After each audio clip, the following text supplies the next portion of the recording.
Good day and welcome back to another DBZ Dokkan video. In this video we're going to be taking a look at the Captain Ginyu Force LR. So this is a new int LR for the Ginyu Force. We're going to see just how good they are or look to be in DBZ Dokkan. Now, Ginyu Force or Special Pose category lead of 150%. Personally, this is the only downside to them as a unit for me. I want to get this out the way early on.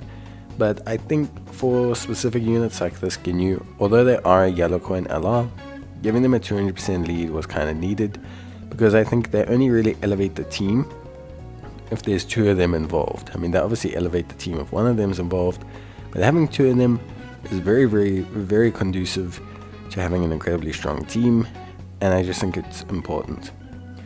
But let's take a look at their passive. They activate the entrance animation once only. They have Ki +3, attack and defense of 150%, and they launch an additional super attack for the rest of battle, and give all allies 25% additional attack and defense for 3 turns from the character's entry turn when there are 5 or more special pose category allies on the team. So right off the bat, pretty restrictive. 5 special pose category allies obviously means the entire Ginyu Force, could be units like Gotenks, etc.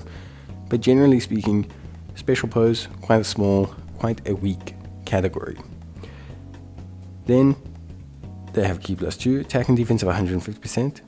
Guard all attacks and attacks effective against all types when all allies attacking the same turn are special pose category characters. So again, really good. Guards all attacks effective against all types. However, they need to be special pose category characters in the same turn. Again, nice that it's special pose because it means it doesn't just have to be Ginyu Force, but it does mean that you need to basically build your full special pose team. So again, pretty restricted.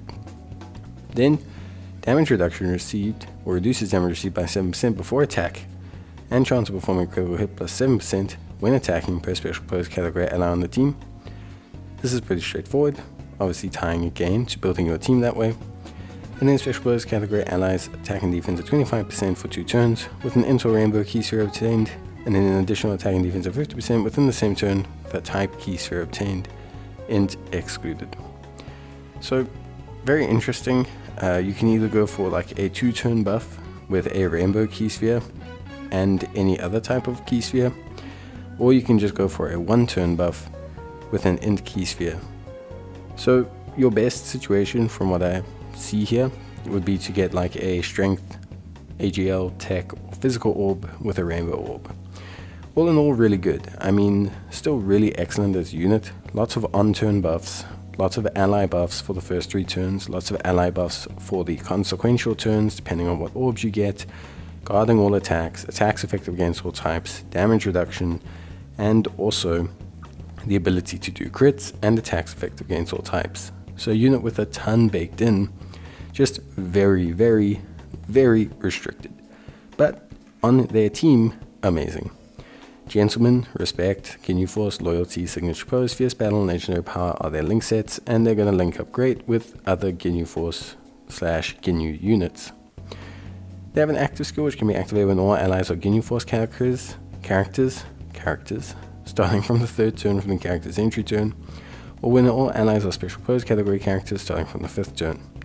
This gives them a flat 25% attack and defense in battle, and all allies a flat 15% attack and defense in battle. This is excellent. Obviously, they understand the category is quite limited and small, especially on the Ginyu Force side, so just flat giving every Ginyu Force character a 15% buff, and this unit a 25% buff, makes it a very strong unit. Their own Ginyu Force, Special Pose, Planet Namek Saga, Dragon Ball Seekers, Terrifying Conquerors, Special Having Warriors, and Joined Forces. Pretty much all of these, except for Joined Forces, are going to be predominantly able to be covered entirely by Ginyu Force units, so you basically have a team with Ginyu Force. Then we come to the super attack effects. This is where things get a little bit more interesting. So they have a couple attacks here.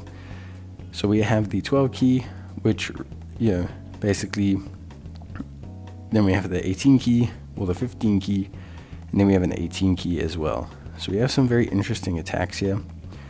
So let's take a look at them. So firstly we have the 12 key, which greatly raises defense 1 turn and stuns the enemy. Then there's a secondary effect which has a 50% chance of the super attack transforming, and attack being greatly raised for 1 turn.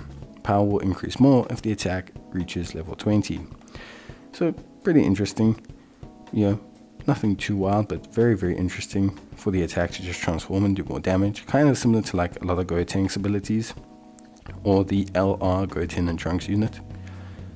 Then we have the 15 key, which again has a 50% chance of super attack transforming, and defense being greatly raised for the rest of battle. Power will be increased more if the super attack reaches level 20. So this is also quite interesting, basically having the ability to greatly raise your defense depending on your super attack is very, very interesting. And then finally the ultra super attack, which massively raises attack and defense for 1 turn, causes mega colossal damage, and raises allies attack and defense by 30% for 1 turn. This is important because they actually are a good first slot unit, so them being able to raise the rest of their rotation gives that rotation a huge buff, considering also they will have other buffs that they're giving that rotation. So all in all, these guys are really, really good. I think they're excellent. I just have concerns around how restricted they are as units. But let's take a look at their animations and see where we go from there. Animations wise, I think they're pretty cool. To be honest, I do like them a lot. I think they're really, really well done. They continue to be animated really, really well. They look good. When you compare them to, for example, like other Planet Namek Saga animations, I feel like Planet Namek Saga gets really good animations, possibly because of the reference material, but I do think that they have some great animations. The versatility provided from the rock, paper, scissors, lets them to kind of highlight each Ginyu Force member, which is quite cool. It's quite entertaining. So obviously you have Jace, and then Jace can have that chance to kind of turn into Berta.